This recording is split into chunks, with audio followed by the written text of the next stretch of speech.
안녕하십니까. 저는 홍주성지 해설자 김한용 시몬입니다. 먼저 시작 기도로 우리들이 다 아는 가톨릭성가 286번 있죠. 순교자 믿음 가사만 좀 한번 읽도록 하겠습니다. 같이 한번 해보겠습니다. 환난과 핍박 중에서 순교로 믿음 지켰네. 이 믿음 생각할 때에 기쁨이 충만하도다. 순교자 믿음 본받아 끝까지 충성하리라. 순교자 옥에 갇혀도 양심은 자유로웠네. 우리도 진리 위하여 주님께 생명 바치리. 순교자 믿음 본받아 형제를 사랑하리라. 인자한 말과 행위로 이 믿음 전파하리라. 오늘 멀리 광주교구 창성본당 신자들과 함께 귀중한 홍주성지를 소개하게 되어 참으로 감사드립니다. 이곳 홍주성지는 기록상 212분의 신앙 선주들이 천주님을 증거하다가 목숨 바쳐 순교한 거룩한 순교성지입니다. 아직 알려지지 않은 분까지 포함한다면 700여 명이 이곳에서 순교를 하셨습니다. 밖에 초기에 8명, 중기에 4명, 병임 받게 때 200명이나 이곳에서 순교한 것입니다. 순교의 형태는 교수용으로 100명이 순교하셨고 옥사 13명, 생례장 4명, 참수 2명, 기타 93명이 순교한 것입니다. 얼마 전에 우리나라 하느님이 종에 대한 복자 심사가 통과되었죠. 통과되었습니다. 124명이 통과되었는데 이곳 순교자 원시장 베드로, 박치등 라우렌시오, 방프란치스코, 황일광 시문을 포함해서 124분이 아마 내년도쯤 복자품에 오르지 않을까 생각됩니다. 홍주성지의 특징은 크게 3가지입니다. 첫째, 예비신자의 모범성지라는 점. 둘째, 밖에 초기부터 중기 말기에 이르기까지 순교가 이루어졌다는 것. 세 번째, 한국천주교의 핵심 성지라는 점입니다. 천주님을 알고 수년 동안 예비자로 수교하다가 시내 밖에 때 옥에 갇혀 5년 만에 옥중 세례를 받고 순교한 원시장 베드로, 또한 20여 년간 신앙을 증거하다가 순교 직전 자기 자신에게 세례를 베풀고 하느님을 영접한 이여삼 바오로, 이들이 바로 예비신자의 모범이라 할 수 있습니다. 밖에 초기부터 마지막 밖에까지 순교가 이어졌다는 것은 우리나라의 밖에가 시작된 것은 무엇보다도 조상 제사 문제 때문에 밖에가 시작되었다고 볼 수 있는데, 이 과정 접어두고 시내 밖에 때 원시장이 잡힙니다. 또 이어 정사밖에, 신유, 병임밖에 이르기까지 이곳 홍주에서는 계속 순교가 탄생하였습니다. 한국 천주교의 핵심 성지라는 점에 대해서는 내포 지역이란 원래 서해 가야산 주변 10개 고을을 일컬읍니다. 조선 후기의 홍주 진관의 관할 구역은 평택 아래 아산, 내산, 홍송, 청양, 당진, 서산, 태안, 보령, 저 아래 서천까지 18개 구은현을 관장하였습니다. 박해가 시작되자 교우들의 신앙심은 더욱 굳건해집니다. 깊은 산속에 숨어 살면서 서로 돕고 의지하며 몰래 교우촌을 형성하죠. 결국 이곳저곳에서 붙잡혀온 신자들은 이곳 홍주묵으로 끌려와 처용됨으로써 홍주는 순교의 핵심 성지가 된 것입니다. 이렇게 하느님 때문에 죽는 것을 우리는 순교라고 하죠. 홍주성지는 순교터가 3곳, 증거터가 3곳이 있습니다. 마치 북두칠성 모양으로 홍주성을 중심으로 4곳이 있고 또 성 밖으로 2곳이 있어서 총 6곳이 성지가 좀 떨어져서 있습니다. 오늘 제가 그 6곳이 성지에 대한 간단한 말씀과 새로 시북될 4분에 대한 순교자를 중심으로 말씀드릴까 합니다. 홍주 지역의 천주교가 전파된 것은 역시 내포의 사도라 불리우는 이존창 루도비코로부터 시작이 됩니다. 이승훈이 북경에서 세례를 받고 1784년 3월 말에 한국에 와서 천주교가 시작되죠. 이 무렵에 이존창도 교리를 배워 세례를 받습니다. 그는 즉시 고향 땅으로 돌아와 복음을 전파하였고, 전파된 복음은 내포 지역 전체로 확산되어 갑니다. 이때 원시장이 잡히게 되고, 그 다음 홍주, 면천, 여름이 출신 방 프란치스코와 동료 2명이, 그리고 홍주의 백종 황일광이 순교를 합니다. 한국교회사에서 볼 때 홍주는 복음화에서 매우 중요한 고장이었음을 알 수 있습니다. 홍주의 금민당 정삼품 목사가 근무했던 자리입니다.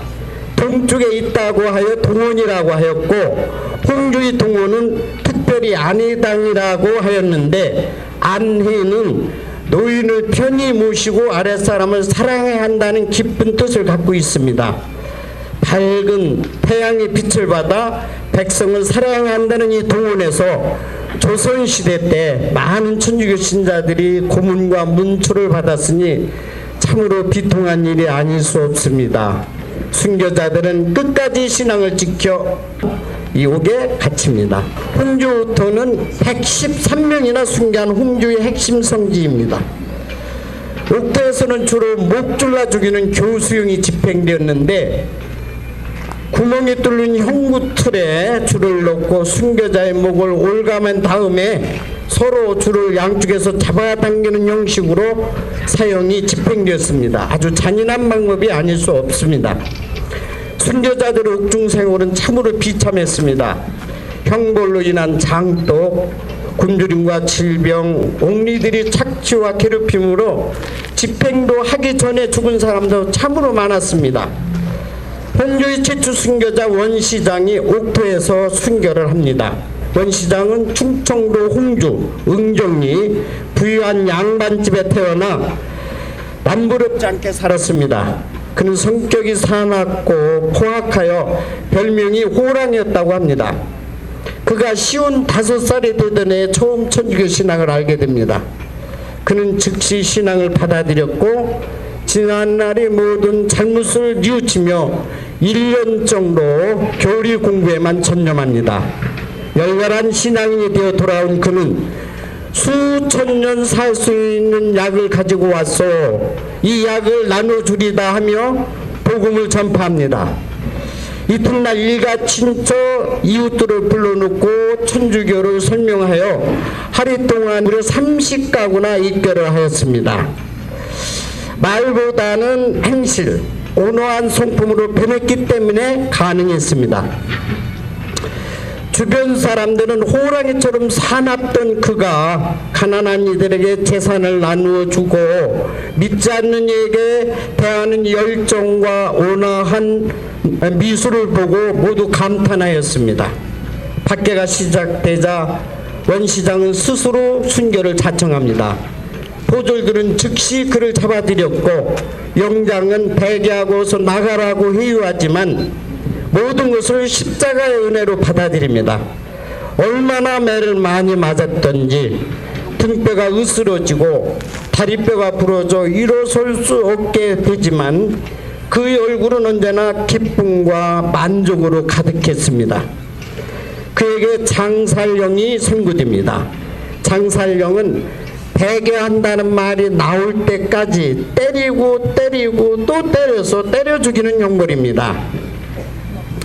이제 그의 몸은 피투성이가 되어 손가락 하나 움직일 수 없게 되었고, 음식물을 전혀 삼킬 수가 없습니다. 목사는 빨리 이 사건을 마무리 지으려고 추운 겨울날 얼려 죽이라고 합니다.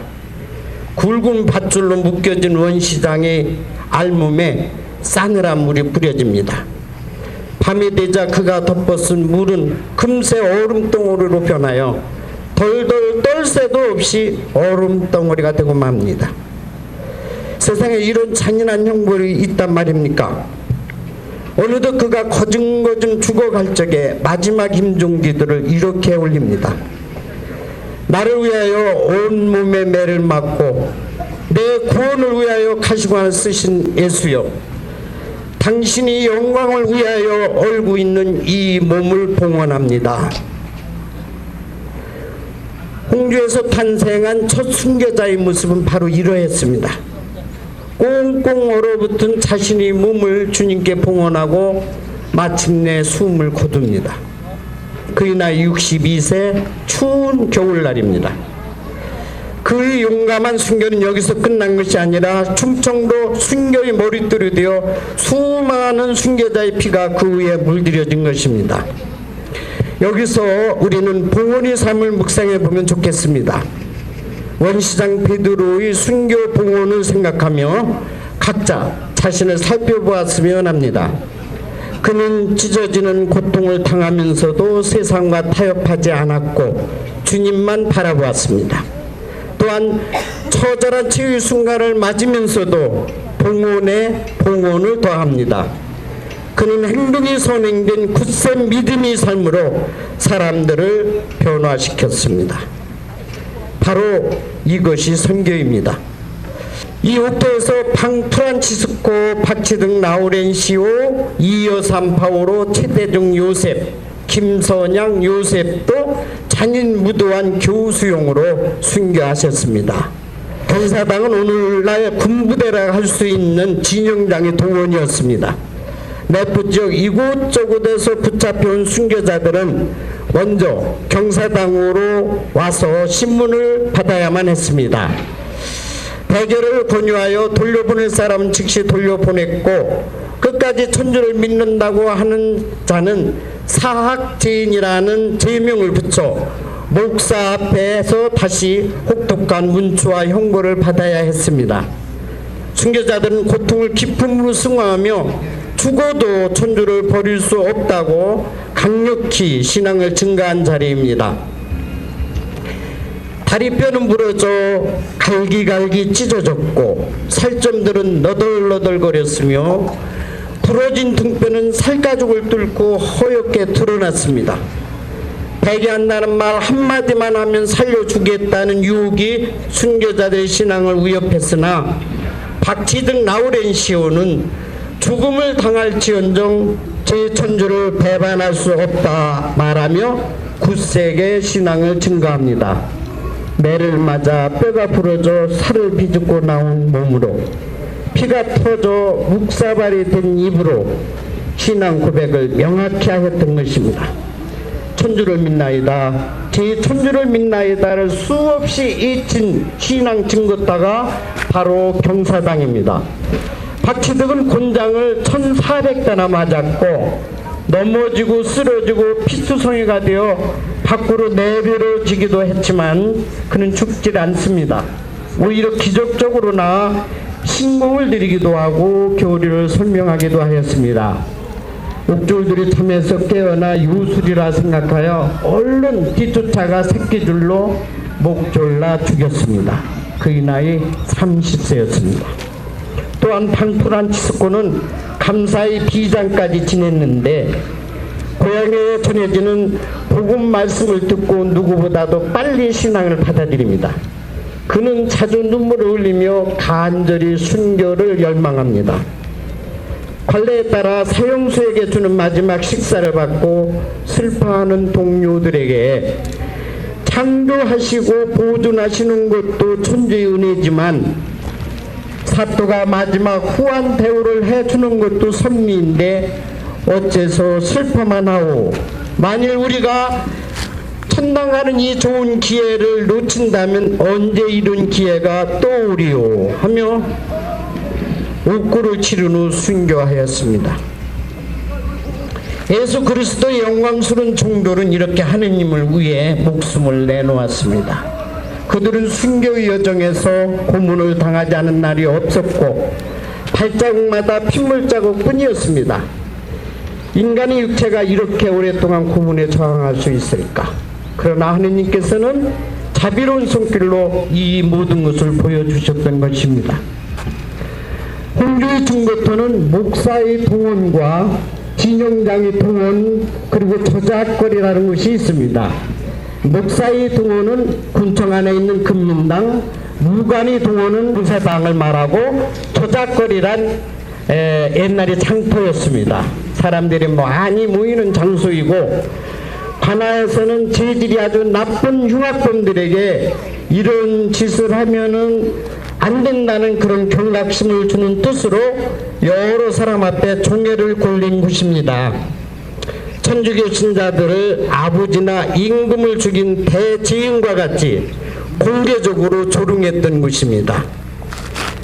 예수님께서 억울한 죄의 누명을 쓰고 많은 군중과 시민들 앞에서 온갖 모욕과 책찍으로 무참히 쓰러지심과 같이 이곳 순교자들도 죄 아닌 죄를 뒤집어 씌워 침을 뱉고 발로 차며 갖은 비난으로 조롱했던 장소입니다.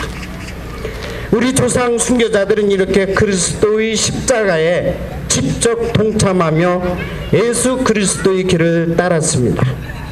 그분들은 믿음 앞에 결코 비겁하지 않았고 반대의 목숨을 내놓으며 신앙을 증거했습니다. 이제 우리도 순교자의 후손답게 신앙의 자부심을 갖고 증거의 삶을 살아야 하겠습니다. 예인들은 교우들 사이에서 일어나는 크고 작은 일들을 다 보고 듣고 있습니다. 우리 모습을 보며 신앙을 결정하려 합니다.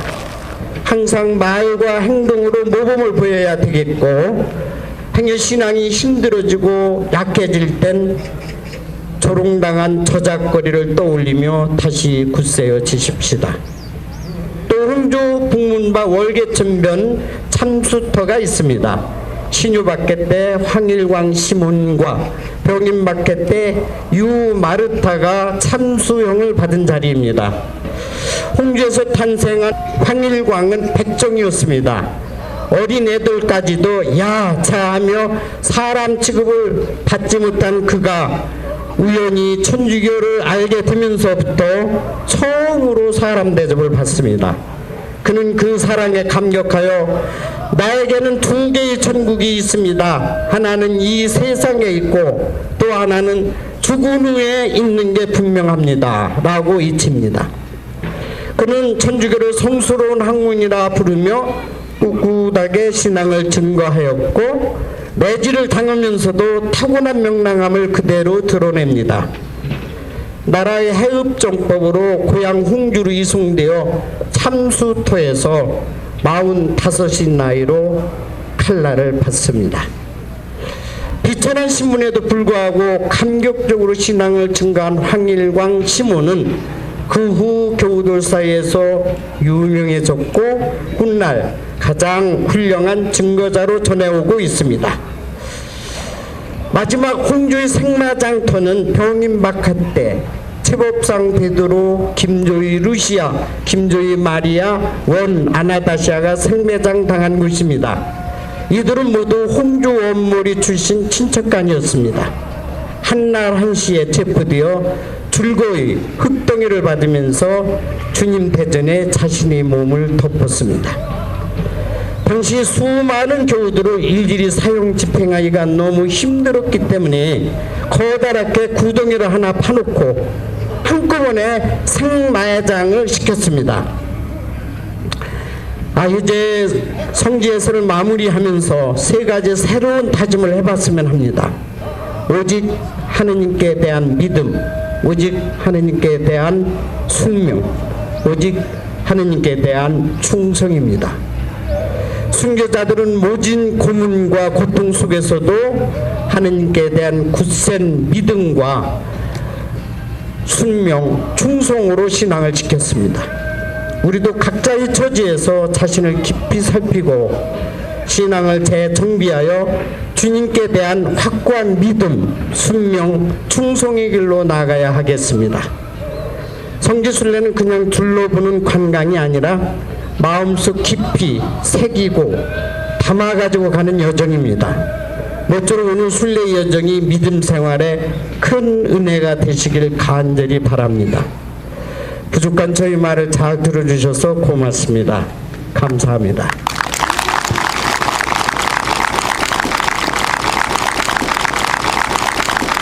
마친 기도로 영광송을 한번 바치겠습니다. 영광이 성부와 성자와 성령께,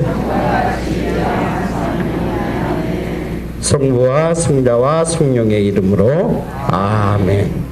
고맙습니다. 네.